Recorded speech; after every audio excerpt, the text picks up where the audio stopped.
আসসালামু আলাইকুম। শেয়ার মার্কেটের সাথে সংশ্লিষ্ট ভাই ও বোনেরা, আমি Mohammad Kallol Hossain, capital inside BD ও কল্লোল লার্নিং হাবের পক্ষ থেকে আপনাদেরকে স্বাগতম জানাচ্ছি।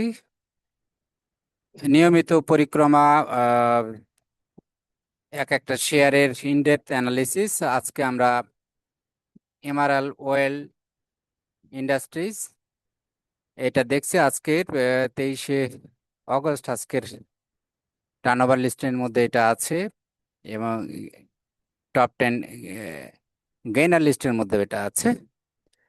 তো আমরা একটু দেখি এই এই শেয়ারটার, এই কোম্পানিটার কি অবস্থা। এর আগে আমি যে আলোচনাগুলো করেছি, এর আগের স্টকগুলোর আমি শুধুমাত্র স্টক এক্সচেঞ্জের ডাটার উপর ভিত্তি করে করেছি। আজকে আমি চেষ্টা করব যে এটার বাইরে গিয়ে কোম্পানি স্পেসিফিক যেসব কোম্পানির তাদের ওয়েবসাইট আছে, সেখানে কি তথ্য আছে সেটার উপর বেসিস করে আমরা কিছু আলোচনা করব। তাদের অডিটেড রিপোর্টের, যাতে করে তাদের অডিটেড রিপোর্ট কি বলছে অডিটর, এই বিষয়গুলো আমরা হাইলাইট করব। এবং ঢাকা স্টক এক্সচেঞ্জের যে বিগত 2 বছরের যে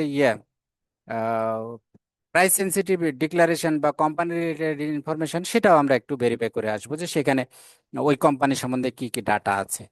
তো ফার্স্ট অফ অল আমরা আজকে এমআরএল ওয়েলের আমার যে মাস্টার অ্যানালাইজার আছে সেখানে যে সেখানকার তথ্যগুলো আগে দেখবো, এরপরে আমরা নিউজ অ্যানালিসিস করব, দেন কোম্পানি স্পেসিফিক ইনফরমেশন নিয়ে একটা কনক্লুশনে আসবো যে কোম্পানি কোন অবস্থায় আছে, বা তার শেয়ার প্রাইস কতটুকু হওয়া যৌক্তিক আছে এই মুহূর্তে, বা যদিও আমরা বাড়ছে, এটা কতটুকু জোয়ার মতো হচ্ছে নাকি এটা ন্যাচারাল এরকমই হওয়া উচিত।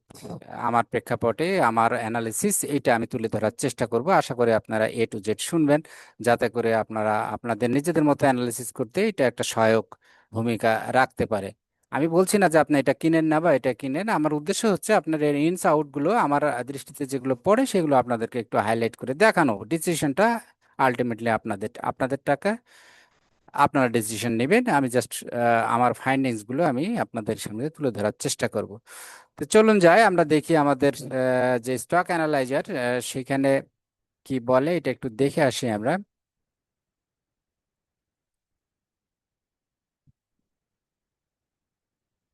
তা আমরা এমার্জেন্ট ওয়েলের 1 তারিখ থেকে জানুয়ারির, এটার 1 তারিখ, এই যে আমাদের অ্যানালিসিস পিরিয়ড জানুয়ারির 1 তারিখ থেকে 23/8 আজকের মার্কেট ক্লোজ পর্যন্ত ডাটা।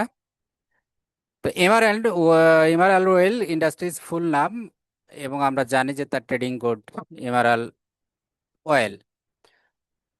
তো মার্কেট স্ন্যাপশট যদি আমরা দেখি, কারেন্ট ক্লোজ হয়েছে 30 টাকায়, এবং পিরিয়ড রিটার্ন যদি দেখেন 105.48% দাম বেড়েছে এটার। আনবিলিভেবল, ডাবলের বেশি দাম হয়ে গেছে। পিরিয়ড হাই ছিল 31 টাকা 80 পয়সা, এটা ছিল আগস্টের 2 তারিখে, এবং পিরিয়ড লো ছিল 11 টাকা 50 পয়সা, এটা 31/1/2026, অর্থাৎ জানুয়ারির, সরি 31 না, 13 তারিখে জানুয়ারির এটা ছিল 11 টাকা 50 পয়সা লো প্রাইস। এখন হাই প্রাইস গেছে 31 টাকা 80 পয়সা, আজকে ক্লোজ প্রাইস 30 টাকা। তার মানে প্রায় 3 গুণ দাম বেড়েছে আর কি, যদি আমরা লো এর সাথে হাই মিলাই আর অ্যাভারেজ করলে পরে 105% রিটার্ন। তো মার্কেট ক্যাপিটালাইজেশন যদি দেখি আমরা, এটার 2738.16 মিলিয়ন। একবারে ছোট কোম্পানি নয়, মোটামুটি 273 কোটি টাকা যদি আমরা বলি এটার ভ্যালুয়েশন আছে। অ্যাভারেজ ভলিউম 3,87,087, এবং অ্যানুয়ালাইজ ভোলাটিলিটি অনেক হাই, 63.65%। ট্রেডিং ডেজ জানুয়ারি থেকে 151 দিন। তো আমরা একটু প্রাইস পারফরমেন্স যদি দেখি, এটার 20 ডেজ মুভিং অ্যাভারেজ এবং 50 ডেজ মুভিং অ্যাভারেজ এবং এটা অ্যাকচুয়াল প্রাইস, আমরা দেখছি যে এটা জানুয়ারির পর থেকে মোটামুটি এটা ক্রমাগত একটু আপ ডাউনের পরে এটা অসম্ভব গতিতে উপরের দিকে উঠছে, এবং এটা হাই ট্রেন্ডে আছে, এটা আমরা দেখতে পাচ্ছি।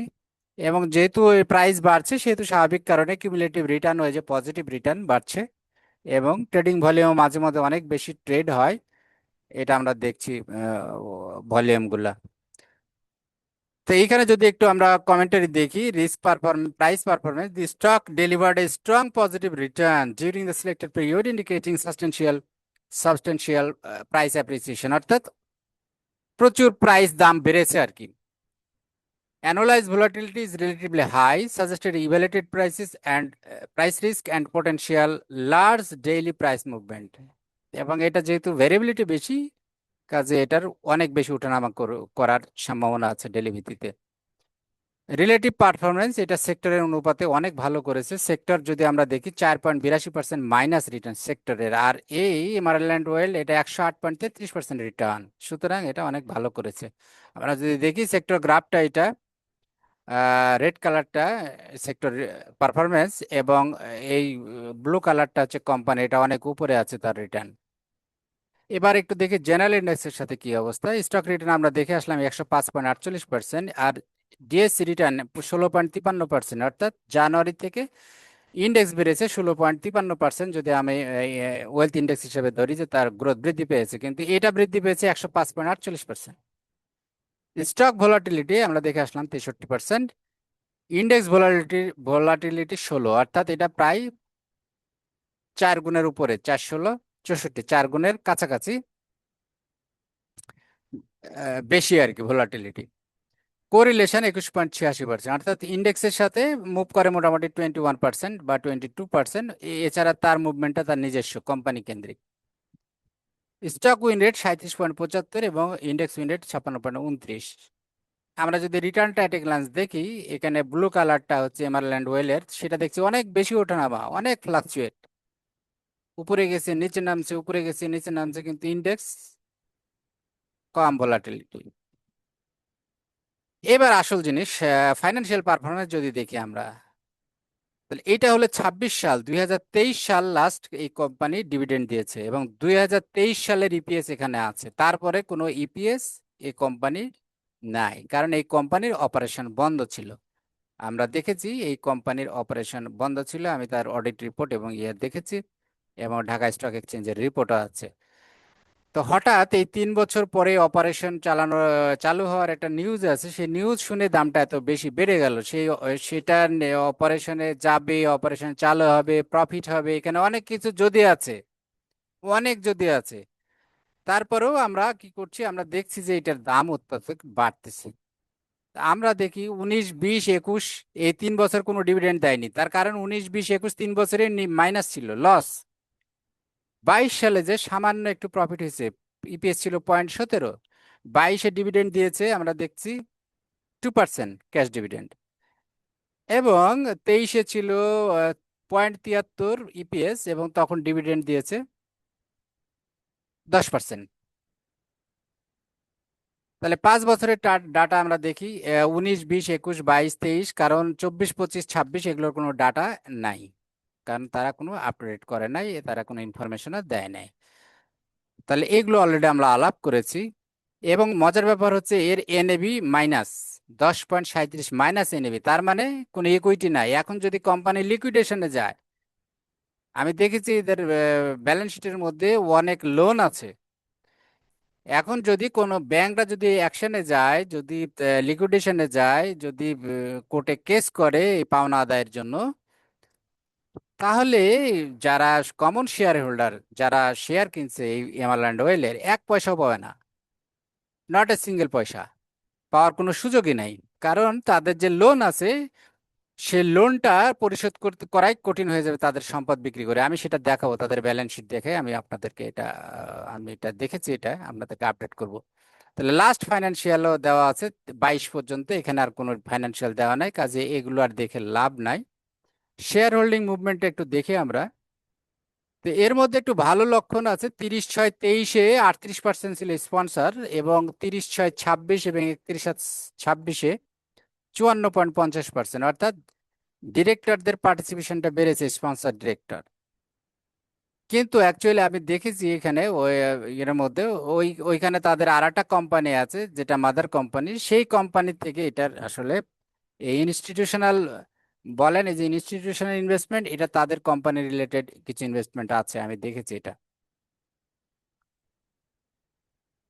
তাহলে আমরা দেখি যে ইনস্টিটিউশনের পার্টিসিপেশনটা কমেছে।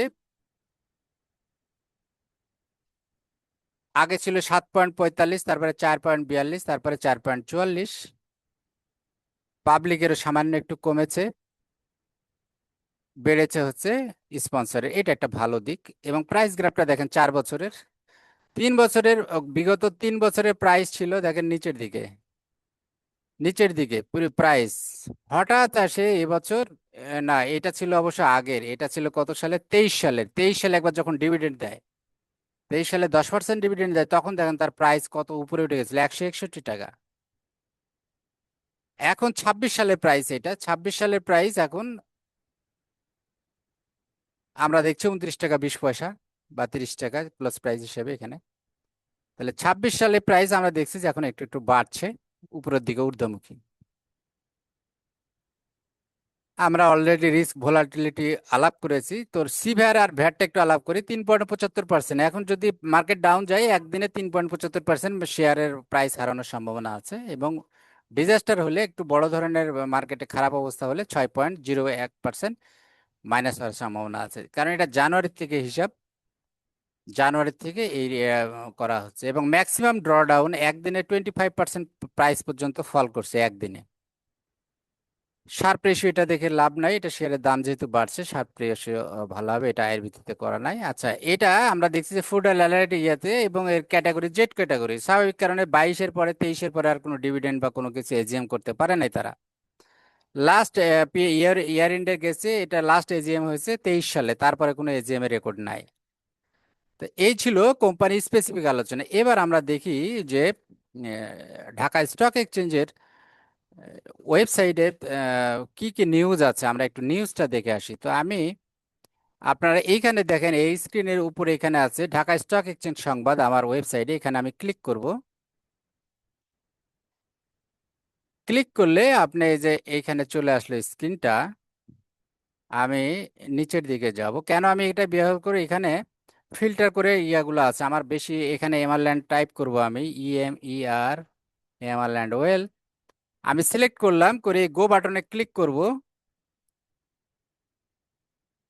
গো বাটনে ক্লিক করলে এইখানে তার রিলেটেড ইনফরমেশন গুলো আসবে, তো কোনো টপ নিউজ নাই এখানে, যেহেতু 2 বছরে ঢাকা স্টক এক্সচেঞ্জের এই কোম্পানি কোনো ডিভিডেন্ড ডিক্লেয়ার করে নাই, কারণ 23 সালের পরে আর কোনো কিছু নাই, যে কারণে এরকম কোনো এই যে টপ নিউজ বলে এই সেকশনটা ফাঁকা টপ নিউজে, এবং তাদের কোনো ডিভিডেন্ড ডিক্লারেশন নাই এই বিগত 2 বছরের মধ্যে। এই পজিটিভ নিউজের মধ্যে আমরা একটু দেখি কি নিউজ আছে। 30/7-এর একটা নিউজ আছে, সেখানে বলছে, in response to a DSC query to the company regarding clarification regarding the proposed resumption of production and future business prospect dated July 26, 2026, the company has submitted clarification via its letter number এত এত two এত। এখানে একটা letter reference আছে, এটা আমরা দেখবো আর কি, যে এই লেটারে কোম্পানি কি ব্যাখ্যা দিয়েছে। আর 8/7 একটা আরেকটা নিউজ আছে 8/7 জুলাই, যেটার কারণে হয়তো প্রাইস বাড়ছে। এখানে কি আছে নিউজটা আছে, the company has also inform that as per decision of the management, it is already procured new boiler machine, new transformer, electric power substation, and the installation of these machines are under process. Moreover, the company also repairs the refinery unit as well as total plant and machinery of the factory. The total amount of procurement and maintenance may worth BDT 10 crore, অর্থাৎ 10 কোটির মতো তাদের খরচ হবে এই কাজগুলো করতে। এটা নিউজ। আর নেগেটিভ নিউজের মধ্যে এখানে ছিল 8/7-এর নিউজ, এটা হলো যে তাদের উৎপাদন বন্ধ আছে কখন থেকে, এখানে বলা আছে জানুয়ারি 1, 24। The company has informed that the production of the company has been closed since January 1, 2024। জানুয়ারি 2024 থেকে প্রোডাকশন বন্ধ আছে, তাহলে 24, 25, 26, প্রায় 3 বছর, 3 বছর এই কোম্পানির কোনো প্রোডাকশন নাই। তো প্রোডাকশন নাই মানে আয় নাই, অথচ তার কি আছে, তার কিন্তু লোন আছে অনেক টাকা। আমি দেখেছি, আমি দেখাবো ব্যালেন্স শিটে অনেক টাকা লোন আছে, 130 কোটির উপরে লোন আছে মেবি, আমি দেখাচ্ছি সেটা অ্যাকচুয়াল ফিগারটা। তাহলে সেই লোনের ইন্টারেস্ট তো বসে থাকবে না, এই জন্য তো তার এনএভি 23 সালের রেকর্ড অনুযায়ী তার এনএভি মাইনাস। তাহলে বর্তমান 3 বছর পরে তার এনএভির কোথায় যেতে পারে, এটা একটু বোঝার বিষয় আছে। এরপরে আর একটা নিউজ ছিল 2/12/2024, the company will be placed in Z category, যেহেতু এই ক্যাটাগরিতে জেড ক্যাটাগরি, যেহেতু তারা ডিভিডেন্ড বা ইয়া দিতে পারে না। এই দুইটাই নিউজ আছে এই বছরের, 2 বছরের মধ্যে উল্লেখযোগ্য এই কোম্পানির এই 4টা নিউজে আমরা পাইলাম। তাহলে নিউজ দেখে বোঝা যাচ্ছে যে এইখানে একটা তথ্য আছে যে তারা একটা ক্লারিফিকেশন চেয়েছে যে তাদের প্রোডাকশন শুরু হওয়ার জন্য। তা আমরা এই পিডিএফটা একটু দেখব। এই পিডিএফটা অলরেডি আমার ডাউনলোড করা আছে। আমি পিডিএফটা এখন আপনাদেরকে দেখাচ্ছি। হ্যাঁ, আমি পিডিএফটা দেখাচ্ছি আপনাদেরকে।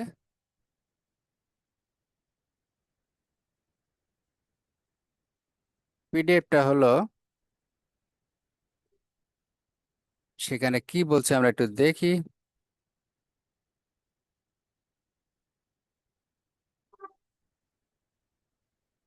হ্যাঁ, এই যে দেখা যাচ্ছে এখন এখানে the chief regulatory officer Dhaka stock exchange, ওনার বরাবরের চিঠিটা দিয়েছে কোম্পানি। জি। সো আমরা দেখি যে সেখানে সে ক্লারিফিকেশনে কি বলছে। আমরা আমরা দেখছি যে এখানে স্পষ্ট বলা আছে যে the expected date of tentative timeline for resumption of commercial production at the factory. Our response, company বলছে, we are trying to provide our best effort to going our commercial production within 30 September 2026, অর্থাৎ 30 September 2026-এর মধ্যে company প্রোডাকশনে যাবে, এরকম একটা ঘোষণা দিয়েছে। এটা ঢাকা স্টক এক্সচেঞ্জকে অফিসিয়ালি জানিয়েছে তারা।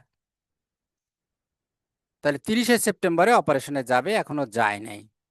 আচ্ছা, তৃতীয় কথা আসছে, the current status of the installation of the new boiler machine transformer, এগুলো বলছে। Current status of the installation বলছে boiler machine well industrial is completed and ready for operation. The current installation of transformer, এটা তারা বলছে যে এটা ready হয়ে গেছে। এবং যে তারা এই ছিল মোটামুটি এই উল্লেখযোগ্য যে নিউজ। তারা বলছে যে ফ্যাক্টরি এখন রান করার মতো অবস্থায় আছে, এগুলো রেডি হয়েছে আর কি। আচ্ছা, ভালো কথা। এরপরে আমরা একটু দেখি যে তাদের অডিট রিপোর্ট আর কি, তাদের অডিট রিপোর্টে কি আছে এবং তাদের ব্যালেন্স শিটটা আমরা এখন একটু দেখব। তা আমি একটু ব্যালেন্স শিটে যাচ্ছি, আপনারা একটু থাকেন, ওইখানে একটু আমাকে দেখাতে হবে। সার্টিফিকেশন দেন ব্যালেন্স শিট, ইয়েস। আচ্ছা, আমি ব্যালেন্স শিটটা শেয়ার দিচ্ছি আপনাদের, যাতে করে আপনারা দেখতে পান। আচ্ছা, এইটা হচ্ছে,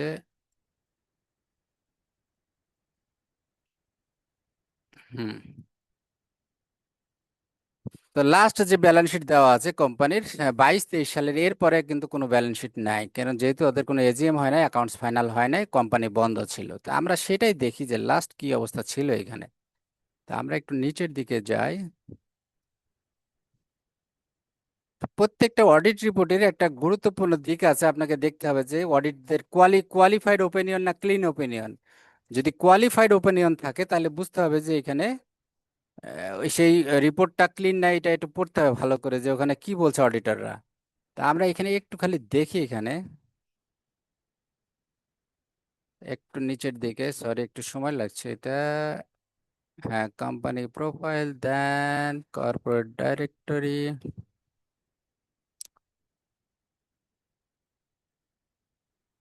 আচ্ছা, এখানে মজার ব্যাপার বলি, এখানে যে ডাইরেক্টর গুলো আছে আমি দেখেছি যে ম্যাক্সিমামই সব ইন্ডিপেন্ডেন্ট ডাইরেক্টর। তার মানে এটা ঢাকা স্টক এক্সচেঞ্জ বা রেগুলেটরি সংস্থা এসইসি থেকে এগুলো বসানো হয়েছে।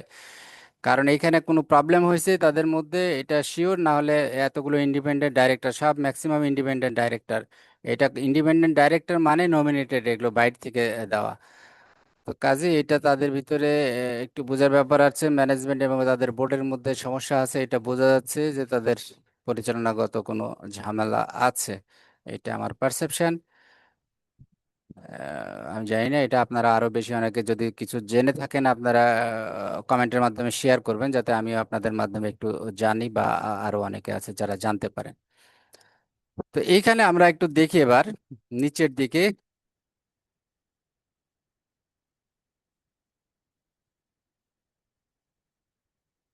সরি, হোয়ার ইট ইজ গান।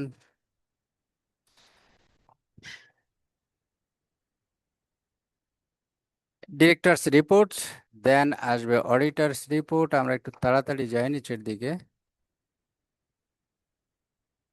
ইয়েস, এইখানে আমরা একটু এই ফাইন্যান্সিয়ালে যাওয়ার আগে একটু উপরের দিকে দেখি আমরা কি আছে এখানে।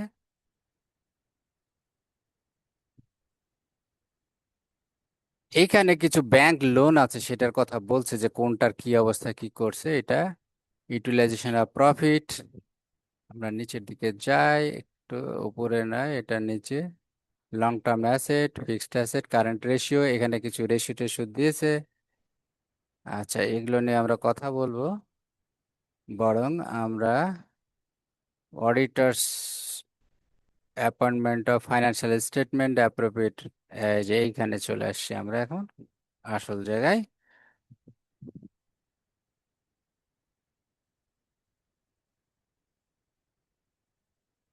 Sorry, this is the analysis.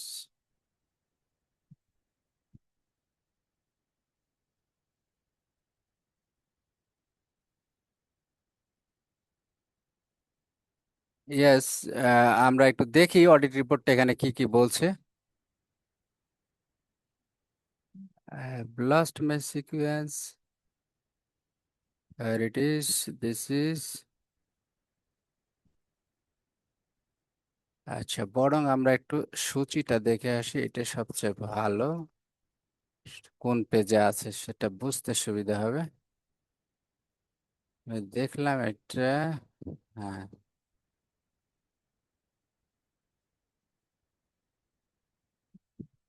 1 second, আমরা একটু সূচিটা দেখে আসি।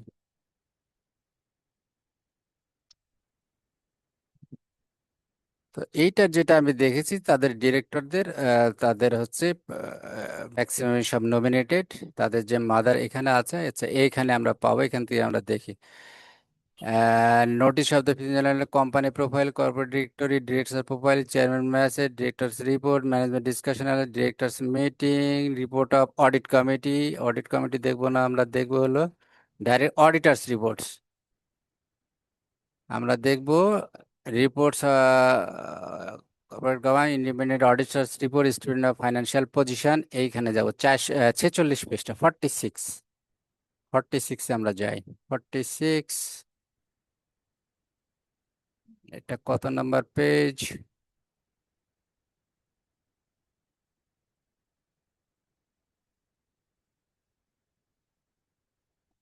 হ্যাঁ, 46-এ চলে আসছি আমরা, গুড। এইখানে বলা আছে অডিটরস রিপোর্টটা। হ্যাঁ, এইখানে বলছে যে we have submitted the company financial statement. In our opinion, except for the effects of the matter described in the basis of qualified opinion, is a qualified opinion, তার মানে তাই এদের মধ্যে ফাইন্ডিংস আছে যেটা বিষয়ে, যে বেসিস ফর কোয়ালিফাইড ওপিনিয়ন কি কি আছে এখানে বলছে যে as disclose in the notes 5, property plant and equipment are shown at a written down value টাকা এত as on June 30 June. Out of this figure amounting টাকা এত written down value of opening property and plant equipment, authenticity, opening balance and existence of property, plant and equipment could not be verified। অর্থাৎ তাদের কাছে কোনো ওইখানে যে একটা মূল্য ধরা হয়েছে ওপেনিং ব্যালেন্সের, সেটার কোনো রেকর্ড, সাপোর্টিং রেকর্ড ছিল না। আচ্ছা, তারপরে কি বলতেছে, the evidence with respect to the inventory having carried out, এত ইনভেন্টরির এত বড় একটা ফিগার ছিল যেটার উপরে কোনো তারা ভেরিফাই করতে পারেনি, কারণ তারা নিয়োগ পাইছে পরে কোম্পানির যে সময়ের 30 জুন 2023, কিন্তু তারা অ্যাপয়েন্টমেন্ট পাইছে 16 জুলাই, যে কারণে এটা তাদের পক্ষে ভেরিফাই করা সম্ভব হয়নি। এবং তারা এই ব্যাংকের লোনের ব্যাংকের স্টেটমেন্টও অনেকগুলো তারা ভেরিফাই করতে পারে নাই। তারা এগুলো সব দিয়েছে এখানে, কোনটার ভেরিফাই করতে পেরেছে, কোনটার ভেরিফাই করতে পারে নাই। তো এইখানে দেখেন অনেকগুলো ব্যাংকের নাম আছে বা ফাইন্যান্সিয়াল, যেগুলোর অবস্থা কিন্তু খুব খারাপ। ওইখানে যদি টাকা থাকে সেগুলো টাকা পাওয়াও, এগুলো কিন্তু ডিপোজিট অ্যাকাউন্ট। এখানে যেমন আছে পদ্মা ব্যাংক, পদ্মা ব্যাংক আছে, এবি ব্যাংক আছে, এই দুইটা ব্যাংকেরই অবস্থা অত্যন্ত খারাপ। এবি ব্যাংকে আছে দেখেন ডিপোজিট আছে কত, 5,43,42,000। পদ্মা ব্যাংকে, এক্স এক্স ফার্মার ব্যাংক, সেখানে আছে 3,01,000। এটা ছোট অ্যামাউন্ট, বাট এটা 5,43,00,000। এই এবি ব্যাংকের পজিশনও খারাপ, এই টাকা তাদের পক্ষে পাওয়া কঠিন। ইসলামী ব্যাংকে টাকা আছে তাদের, এটা অল্প। কিন্তু নিচের দিকে যদি আপনার মাইডাস ফাইন্যান্সিং এ, সেখানেও তাদের টাকা আছে। মাইডাস ফাইন্যান্সিং এর অবস্থা বহুত খারাপ, এখানেও কিন্তু অনেক বড় ফিগার, 2 কোটি না কত, 24,36,54,888 টাকা। এগুলো এগুলো ডিপোজিট। কাজে এগুলো রিস্কি রিস্কি পজিশনে আছে এখানে এই ফান্ডগুলো, এবং লোনের স্টেটমেন্ট আছে নিচের দিকে, আমরা যদি একটু দেখি এই যে এইখানে, এবং তাদের কিছু লোন আছে, এই লোনগুলো এখানে দেখানো আছে যে লোনের এখানে কোন ব্যাংকে কত টাকা লোন আছে, এই অ্যাকাউন্টগুলো দেওয়া আছে। এবার আমরা একটু ব্যালেন্স শিটে যাই, এত বেশি আসলে দরকার নাই, আমরা একটু ব্যালেন্স শিটে যাই।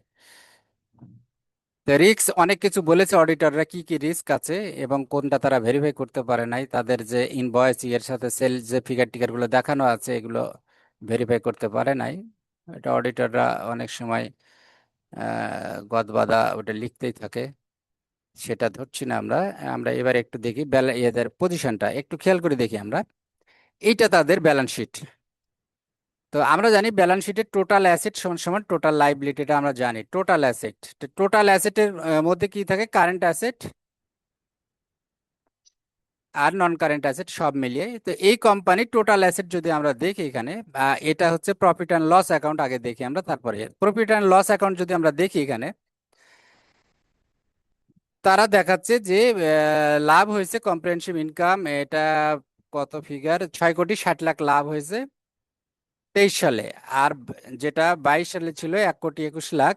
ইপিএস 22 সালে ছিল 0.17 পয়সা, আর 0.73 পয়সা ইপিএস হয়েছে 23 সালে। কিন্তু এই ইপিএস এর মধ্যে অ্যাকচুয়ালি প্রফিটের মধ্যে বড় একটা প্রবলেম আছে, এটা আমি দেখাচ্ছি এখানে। আপনি যদি এই ব্যালেন্স শিটটা দেখেন এখানে, শেয়ার ক্যাপিটাল, শেয়ার ক্যাপিটাল এখানে হিমালয়ান শেয়ার ক্যাপিটাল অবস্থা যদি দেখেন এখানে, শেয়ার ক্যাপিটাল মাইনাস, অর্থাৎ এখানে শেয়ার হোল্ডারদের টাকা মাইনাস হয়ে গেছে। অর্থাৎ এখানে যে লোন টোনের কারণে তার যে লাইবিলিটি তার চেয়ে তার অ্যাসেট, তার যে ওনার্স ইকুইটি অর্থাৎ এই ক্যাপিটাল, এটা কমতে কমতে এটা মাইনাসে চলে গেছে। আমরা যদি একটু ব্যালেন্স, এটা হলো ওনার সিকিউরিটি চেঞ্জেস, নিচে আমরা একটু ব্যালেন্স শিটটা খালি দেখব। এইখানে ব্যালেন্স শিটে যদি আমরা দেখি, এইখানে একটা বড় একটা বোঝার ব্যাপার আছে, statement of cash flow. So we are going down, balance sheet maybe উপরে আছে।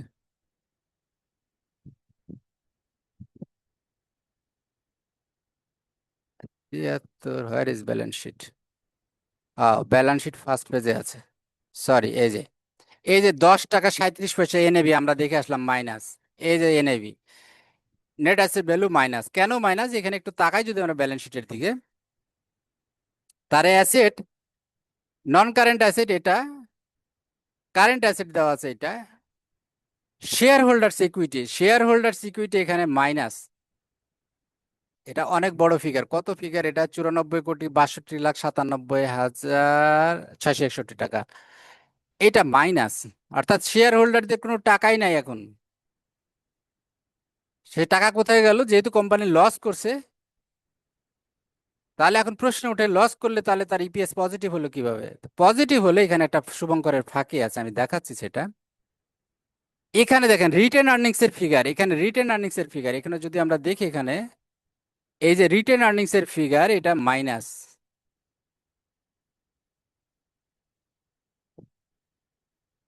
রিটেন আর্নিংস মানে কি? রিটেন আর্নিংস হচ্ছে part of earnings written for the further investment, অর্থাৎ প্রফিট, পজিটিভ প্রফিটের একটা অংশ যেটা ফার্দার ইনভেস্টমেন্ট করার জন্য ডিভিডেন্ড আকারে না দিয়ে, কথার কথা কোম্পানি প্রফিট করলো 5 কোটি টাকা, 4 কোটি টাকা ডিভিডেন্ড দিল, 1 কোটি টাকা রিইনভেস্ট করলো, বা ইপিএস হিসেবে যদি বলি, ইপিএস করেছে কথার কথা 5 টাকা, ডিভিডেন্ড দিয়েছে 4 টাকা, তাহলে তার রিটেন আর্নিংস কত? রিটেন আর্নিংস হচ্ছে 1 টাকা। রিটেন আর্নিংস 1 টাকা, অর্থাৎ সে এই এই এই পার্ট অফ আর্নিংস রিটেন করছে যেটা ব্যবসাতে, এটা হলো 4 টাকা। তাহলে এখানে হলো 1 টাকা, এই 1 টাকা বিজনেসের গ্রোথের জন্য। তো রিটেন আর্নিংস তো পজিটিভ থাকার কথা, কিন্তু এখানে আছে নেগেটিভ, অর্থাৎ লস যেটা হয়েছে বিগত দিনে, লসটাকে করেছে কি রিটেন আর্নিংস হিসেবে দেখাইছে, মাইনাস রিটেন আর্নিংস হিসাবে। এখানেই হলো ঘাপলা।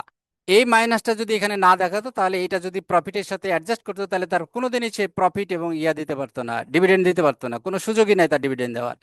কিন্তু এখানে একটা এটাকে ডেফার্ড খরচ হিসাবে দেখিয়ে রিটেন আর্নিংস এর মধ্যে এটা বুক করে এটা প্রফিটটা দেখানো হয়েছে বিগত দিনে, কিন্তু অ্যাকচুয়ালি এই কোম্পানির কোনো প্রফিটে যায় নাই।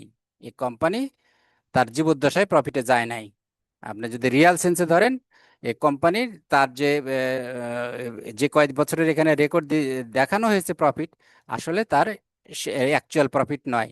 সে অ্যাকচুয়ালি লসে আছে, কারণ অ্যাকচুয়াল প্রফিট হলে ডিভিডেন্ড আর্নিং জিরো থাকতো, সর্বনিম্ন জিরো অথবা plus, greater than zero, greater than zero, not less than zero.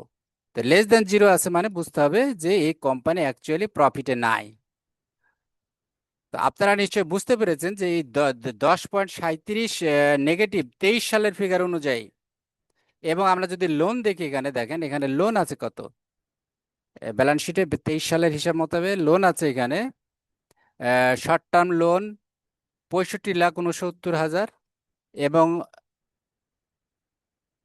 আপনার এই যে লং টার্ম লোন আছে 13, কত এটা, 5 আর 2 7, এটা লাখ, এটা লাখ, 30,44,64,000, সরি 130 কোটি, 130,44,64,534, 130 কোটি টাকা তার লং টার্ম লোন আছে, এবং শর্ট টার্ম লোন আছে 65 লাখ। এটা কোন দিনের ফিগার?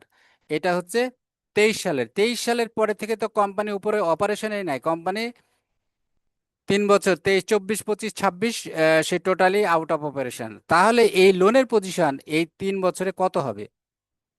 তাহলে তার ইন্টারেস্ট দেওয়ার পরে এই এনএভি আরো কোথায় যাবে? কাজেই এই কোম্পানিতে যারা আমার এই অ্যানালিসিস শুনছেন, আপনারা হুচুকে কান না দিয়ে একটু ভালো করে বুঝে শুনে আপনারা ইনভেস্ট করবেন। আপনাদের টাকা আপনারা ইনভেস্ট করুন, কিন্তু একটু বুঝে শুনে করবেন। আপনি বলবেন যে অনেকে তো এটাতে লাভ করছে, দাম বাড়ছে, এত পার্সেন্ট প্রফিট হয়েছে। হ্যাঁ, তো শেয়ার মার্কেটে মনে রাখবেন যে এই বাঁশি খেলা, বাঁশি খেলে না, পিলো পিলো পিলো খেলা যেটা খেলে অনেক সময় অনেক অনুষ্ঠানে দেখবেন, যে এটা বিশেষ করে মেয়েদের খেলা। মিউজিক ছেড়ে দেওয়া হয়, দিয়ে পিলো পাস করতে বলা হয়, বালিশ একজন থেকে আরেকজনের কাছে যায়, যেখানে যায় মিউজিকটা থামে, সে সে হলো আউট, যার হাতে যা বালিশটা থাকে। তো এখানে তাই শেয়ারের দাম বাড়ছে, যে লাস্টে যে একসময় যা কমা শুরু হবে, লাস্টে যার কাছে যা শেয়ারটা থাকবে সে ধরা। এই কোম্পানি যদি লিকুইডেশনে যায়, একজন শেয়ার হোল্ডারে একটা টাকাও পাবে না, কোনো পাওয়ার কোনো সুযোগই নাই। তাদের যে লোন আছে এটা দিতে যে তাদের অ্যাসেট শেষ হয়ে যাবে। তো এই ছিল আলোচনা। আশা করি আপনাদের কারো ভালো লেগেছে বা কারো খারাপ লেগেছে। আমি আমার ফাইন্ডিংস গুলো বললাম। যদি কারো দ্বিমত থাকে আমি স্বাগত জানাবো। আপনারা কমেন্টসের মাধ্যমে জানালে আমি উত্তর দেওয়ার চেষ্টা করব। আমার ফাইন্ডিংস এটা, আমি আমার জ্ঞানে, ক্ষুদ্র জ্ঞানে যেটুকু নলেজ আছে সেটুকু আমি ব্যাখ্যা করার চেষ্টা করলাম। তো ভালো থাকবেন, বুঝে শুনে ইনভেস্টমেন্ট করবেন মার্কেটে, যাতে করে আহ, আপনার ঝুঁকিটা মিনিমাইজ হয় এবং রিস্ক এবং রিটার্নটা ম্যাক্সিমাইজ হয়। তো আল্লাহ হাফেজ, আবার কথা হবে। Thank you very much.